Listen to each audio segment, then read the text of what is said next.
हसन, आदिल अच्छा, ये हसन, भी है। आदिल हसन। और आदिल भाई, ये मुद्दा ऐसा है, देखिए आप बाकी सारे मुद्दों पर तो बोलते ही हैं, आपकी पार्टी खूब बोलती है, आपके नेता खूब बोलते हैं। ये मुद्दा ऐसा है सामाजिक योजनाओं का, जहां आपके नेता और आपकी पार्टी बहुत ज्यादा बोलती नहीं, बहुत ज्यादा वादे नहीं करती। क्या वजह है इसकी? आप इसे रेवड़ी मानते हैं क्या? नहीं नहीं, वादे नहीं करते। हम सरकार में मुख्यमंत्री और मुख्यमंत्री बनने के लिए कभी कहीं तत्पर है ही नहीं। हम जहां भी लड़ते हैं एक मजलूमों की आवाज बनने के लिए लड़ते हैं। हम चाहते हैं वहां पे एक लीडरशिप खड़ी हो, वहां पे जो तबका जिसके साथ कोई नहीं उसके साथ एमआईएम खड़े हो। हम कभी तमन्ना नहीं किए सीएम बने।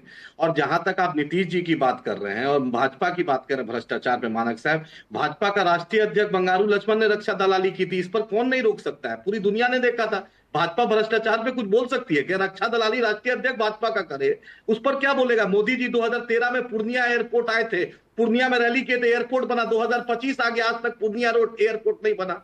94 लाख गरीब परिवार को 2-2 लाख नीतीश कुमार ने कहा था पैसा देंगे, जब जातीय जनगणना आया 1 रुपया नीतीश कुमार ने नहीं दिया। इनके जो दीपक कुमार सेक्रेटरी अपनी बीवी को महिला आयोग का मेंबर बना रहे हैं। अब अशोक चौधरी प्रोफेसर बन रहे हैं, संजय गांधी अपनी बीवी को लेक्चरर बना रहे हैं। नीतीश जी से कुछ हो रहा है थोड़ी है। पीएमसीएच का 5000 बेड का हॉस्पिटल बनेगा, कब बनेगा भगवान जानता है। नीतीश कुमार सुबह सुबह लड़ाई करते थे बिहार को स्पेशल स्टेटस मिलेगा।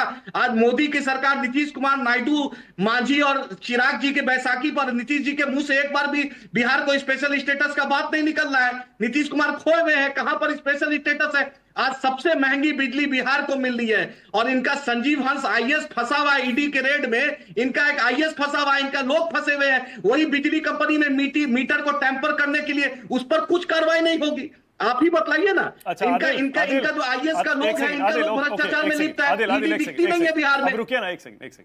मैंने आपका पॉइंट ये ठीक है, ओके। और एक बात सुन लीजिए, सुनिए ना, 10 एक मिनट। आपको सीएम नहीं बनना, हाँ। रुकिए ना एक मिनट। आपको सरकार में नहीं आना, सीएम नहीं बनना, वो एक अलग बात है। लेकिन ये ऐसा मुद्दा है, आपको इस पर स्टैंड लेना पड़ेगा। क्या ये फ्री यूनिट, फ्री बिजली 100 200, ये सही है वादा? आप इसका समर्थन करते हैं या विरोध करते हैं? सर सुनिए, चुनाव आ रहा है, चुनाव ये शगुफा बिहार की जनता को दे रहे हैं। इनको जानते हैं जमीन खिसक गई है।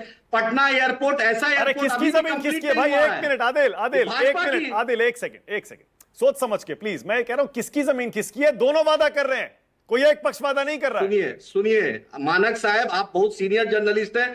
2005 से लेकर 2025 आ गया, नीतीश कुमार ने बिहार को स्पेशल स्टेटस नहीं दिखाया। जो अटल बिहारी वाजपेयी जी ने वादा किया था, पटना एयरपोर्ट जाकर देखिए, इंटरनेशनल प्लेन नहीं आप मेरा जवाब नहीं दे रहे, इंटरनेशनल आप जवाब ही नहीं दे रहे। क्या भाई ये जो महिलाओं की, सुनिए एक मिनट, महिलाओं के अकाउंट में जो कैश डालने वाली बात है, जो बीजेपी कई राज्यों में कर चुकी, कांग्रेस भी वादा कर चुकी, कर भी चुकी कई राज्यों में, आम आदमी पार्टी है, आपका क्या स्टैंड है इस पर बताइए ना। हमारा बिहार में चुनाव लड़ने जा रहे हैं आप, रुकिए ना एक मिनट, बिहार में चुनाव लड़ने जा रहे हैं आप सीमांचल में, या सिर्फ वो हिंदू मुसलमान पर लड़िएगा वहां चुनाव? आप कभी मानक गुप्ता साहब कभी आइए दारुसलाम में, माथे पे टीका हो, सिर पे टोपी हो, गले में क्रॉस हो, पगड़ी हो, सबका इस्तकबाल है। इसलिए 1984 से आज तक जीत रहे हैं हैदराबाद। कोई माई का लाल नहीं हरा पाया। मोदी जी दौड़ दौड़ के आते थे तब भी हरा नहीं पाए। ये हमारी क्रेडिबिलिटी है। इसलिए हमें हिंदू मुसलमान ने, हम पूरे बिहार में मजबूती से चुनाव लड़ेंगे। चाहे सीमांचल हो, मिथिलांचल हो, मगध हो, शाहबाद हो, चाहे नालंदा हो, हम चुनाव लड़ेंगे। कितनी सीटों पे? कितनी सीटों पे चुनाव लड़ेंगे? कितनी सीटों पर लड़ेंगे? हमने महागठबंधन के सामने प्रस्ताव रखा था, वो मानेंगे? लालू जी को चिट्ठी लिखे थे, मानेंगे नहीं तो 50 से 100 सीट पर लड़ेंगे चुनाव। हम आजाद है जनता के, हम लड़ेंगे चुनाव। तो मतलब अगर 50 से 100 सीट पर लड़ेंगे तो मैनिफेस्टो में क्या लिखेंगे? ये फ्री बिजली देंगे या नहीं देंगे? हम 2500 रुपए देंगे या नहीं देंगे? सुनिए मानक साहब, हम वही लिखेंगे क्योंकि हम थर्ड फ्रंट बनाएंगे। थर्ड फ्रंट की पार्टियों से बात करेंगे, उसका जो बैठ के कंसल्टेशन है। ये मोदी जी की तरह नहीं ना, 2013 में पूर्णिया एयरपोर्ट को लड़ा दिए थे और बिहार में स्पेशल स्टेटस की बात किए थे, 15 लाख नौकरी की बात किए थे, 2 करोड़ रोजगार की बात किए थे। एक सेकंड आदिल, इसका मतलब आप भी फंस गए ना इन सारी बातों पर? कुछ नहीं फंसे हैं हम। तो बताइए, स्टैंड बताइए ना, या तो इसके पक्ष में है या इसके विरोध में है। सुमार हमारा स्टैंड क्लियर है। बिहार की जनता को, बीजेपी को हराना है। हमारा सीमांचल को स्पेशल स्टेटस देना है। एएमयू किशनगंज को उसका हिस्सेदारी, उसको फंड देना है। सीमांचल की बाढ़ की तबाही से रोकना है। हमें बीजेपी को हराना है। मतलब महिलाओं के अकाउंट में पैसे, महिलाओं के अकाउंट में पैसा नहीं डालेगी अगर आपकी सरकार आएगी? पॉकेट से देता है कोई, अपने पिताजी के पॉकेट से देता है। टैक्स पेयर का पैसा, बिहार का पलायन रोकिए ना। सीमांचल का पलायन रोकिए, जाकर देखिए कि कटिहार, पूर्णिया, अररिया, किशनगंज, मतलब सीमांचल के इलाके में, एक मिनट, मतलब सीमांचल के इलाके में वहां के लोगों को 100 यूनिट फ्री बिजली नहीं मिलनी चाहिए, आप ये कह रहे हैं? अरे सर, बिजली नहीं आ रही है।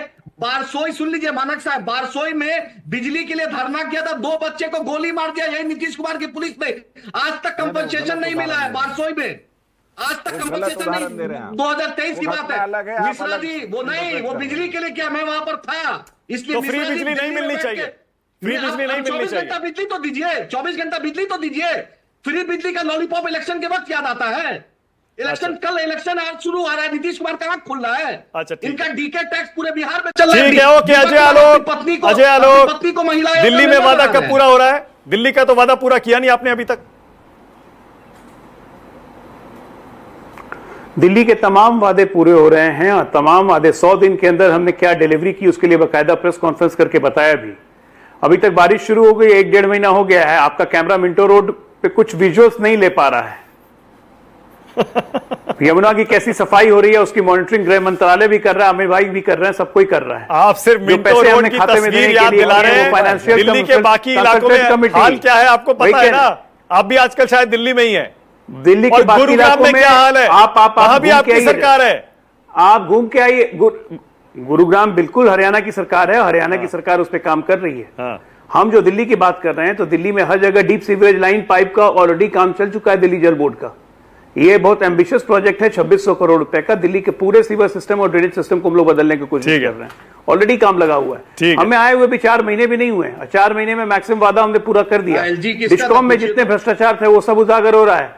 ये जो पापी है ये लोग फिर जेल में जाने की तैयारी में, देखिए कोई दिल्ली में नजर नहीं आ रहा है क्योंकि डिस्कॉम मंडाला निकल के आ रहा है। कौन पापी? क्लासरूम घोटाले में ऑलरेडी जेल की तैयारी हो चुकी है। पापी किसे कह रहे हैं? अरे आपको बुलाया नहीं है तो पापी उसी को बोल रहा हूं ना मैं। कौन कौन कौन है पापी? उनको बुलाते आप, उनके लोग। अरे आपको आपने बुलाया नहीं तो आपके पापी जितने थे सब दिल्ली छोड़ के भाग गए, उनको डर लग रहा है। यहाँ पे पंजाब में आजकल ज्यादा भ्रमण हो रहा है। तो हमारा योजना मानक ऐसे नहीं होता, क्रेडिबिलिटी हमारी ऐसे नहीं बनती। आप ये बताइए ना, कांग्रेस पार्टी 2005 के बाद से किसी भी राज्य में दोबारा रिपीट कर पाई? ठीक है, नहीं कर पाई। भारतीय जनता पार्टी ने कितनी बार हर प्रदेशों में रिपीट किया में कौन किया? वो इसलिए क्योंकि काम किया है ना। नीतीश कुमार क्यों रिपीट कर रहे हैं, एनडीए क्यों रिपीट करती है? क्योंकि क्रेडिबिलिटी। ओके, मेरे पास टाइम खत्म हो रहा है। सत्यप्रकाश मिश्रा 20 सेकंड। ये विपक्ष की तमाम पार्टियों से पूछिए, आपके गांव का विकास बिजली किसने पहुंचाया? नाम आएगा नीतीश कुमार। और सुविधा 100 यूनिट की मिलेगी फ्री। तो और ओके, शक्ति यादव 10 सेकंड जल्दी से। शक्ति यादव 10 सेकंड जल्दी से। इनके गांव को भी सड़क में तीन बातें हमें कहनी थी। पहली बात, सत्यप्रकाश मिश्रा जी ने जो बात कही बड़ा ही गंभीर बात कह दी, मुझे कहना जरूरी था। उन्होंने कहा कि सृजन मामले में सब पे जांच हुई जिस पर आरोप था। यही बात तो हमने कहा कि जो पशुपालन में जिस पर करोड़ों का चार्ज था सरकारी गवाह बना दिया, आपने साजिश रची और यहाँ जो उसको जांच किया, यही बात तो हम पहले से करते ओके, मेरे पास टाइम खत्म हो गया है। थैंक यू सो मच, बहुत बहुत धन्यवाद राष्ट्र की बात में आ जाने के लिए। अब सोशल मीडिया पर अगर आप हमारा ये शो देख रहे हैं तो कमेंट में आप जरूर बताइएगा ये वादे रेवड़ी है या नहीं है और इसमें कौन भारी पड़ रहा है। छोटा सा ब्रेक ले रहा हूं। राष्ट्र